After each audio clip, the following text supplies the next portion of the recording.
Di suatu tempat di selatan Yordania, ternyata tersembunyi di balik celah sempit pegunungan batu pasir Timur Tengah, yang dimana terdapat sebuah kota yang seolah tidak ingin ditemukan.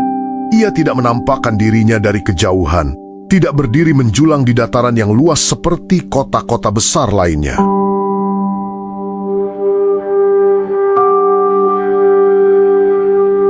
Petra justru bersembunyi, memaksa siapapun yang mencarinya untuk berjalan perlahan, menyusuri lorong batu yang sempit dan berliku.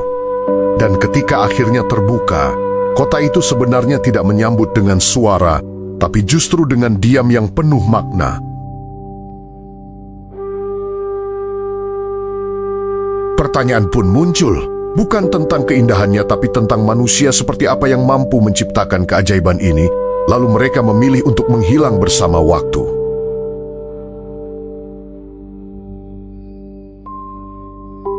Wilayah Petra bukanlah tanah yang ramah bagi kehidupan. Gurun berbatu, curah hujan yang sangat rendah, dan suhu ekstrem menjadikannya tempat yang hampir mustahil untuk berkembang menjadi pusat peradaban. Namun justru di lingkungan yang keras inilah suku Nabatea menemukan rumah. Mereka membaca lanskap bukan sebagai rintangan, tetapi sebagai peluang. Tebing bukan penghalang, melainkan dinding dan atap. Batu bukan benda mati, melainkan bahan mentah yang menunggu dibebaskan dari bentuk kasarnya. Alam bagi Nabatea bukan musuh yang harus ditaklukkan, melainkan pendamping yang harus dipahami.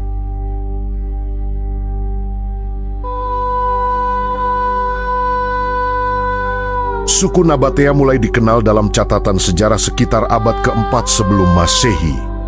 Mereka berasal dari kelompok Arab nomaden yang secara perlahan menetap dikarenakan seiring meningkatnya peran mereka dalam jalur perdagangan regional.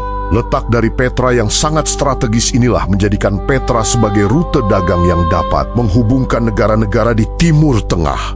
Selain itu, barang berharga yang nilainya setara emas pada masanya mengalir melewati wilayah mereka. Dari aktivitas inilah Nabatea membangun kekayaan, pengaruh, dan identitas.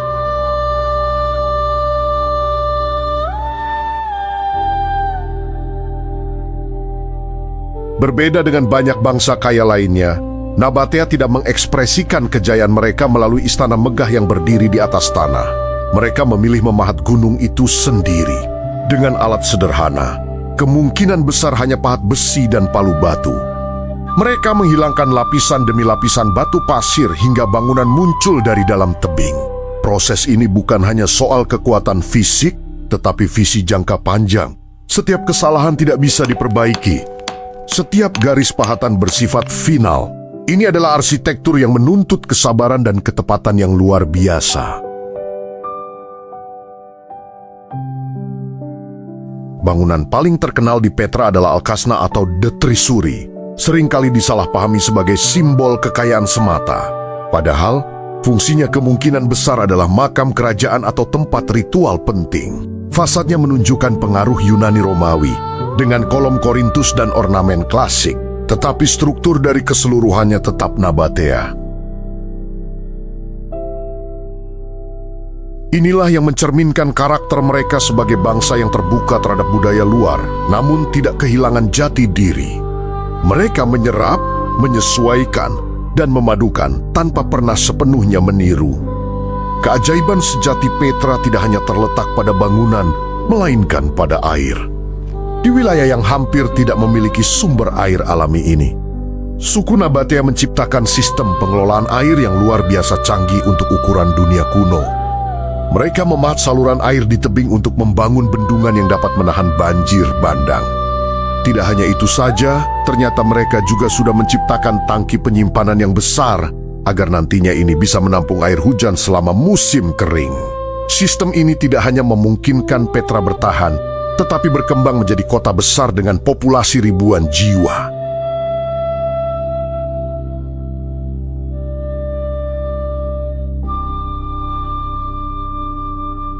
Dalam kehidupan sehari-hari, suku Nabatea bukan sekedar pedagang dan pemahat batu. Mereka memiliki struktur sosial yang relatif stabil, sistem hukum, dan kepercayaan religius yang kompleks. Dewa utama mereka adalah Dusyara, sering diwakili bukan dengan patung manusia, melainkan bentuk batu polos yang disebut betil. Disinilah mereka menunjukkan hubungan spiritual yang erat antara keyakinan mereka dan alam batu di sekitarnya.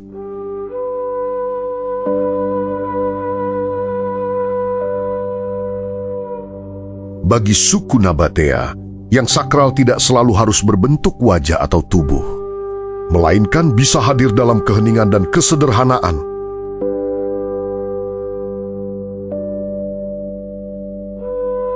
Suku ini pernah pada puncak kejayaannya sekitar abad pertama sebelum Masehi hingga abad pertama Masehi, kerajaan Nabatea menjadi kekuatan regional yang diperhitungkan. Mereka menjalin hubungan diplomatik dengan Romawi, bahkan sempat mempertahankan kedaulatan mereka di tengah ekspansi kekaisaran besar itu. Petra menjadi kota kosmopolitan, di mana tempat berbagai bahasa, budaya, dan keyakinan bertemu saling berdampingan. Suku ini telah membuktikan di mana setiap jalan-jalan, pasar, dan ruang publik yang menunjukkan bahwa kota ini bukan sekadar makam raksasa, tetapi pusat kehidupan yang aktif pada zamannya. Sejarah memang jarang mengenal kejayaan yang abadi. Pada tahun 106 Masehi, suku Nabatea secara resmi dianeksasi oleh Kekaisaran Romawi. Meskipun Petra masih dihuni selama beberapa waktu, perannya perlahan menurun. Jalur perdagangan utama mula bergeser ke laut, membuat kota darat kehilangan relevansinya. Selain itu, bencana seperti gempa bumi cukup membuat rusak infrastruktur air, yang dimana ini adalah nadi kehidupan Petra, dan ditambah dengan tanpa adanya perawatan intensif, sistem yang rumit itu perlahan runtuh.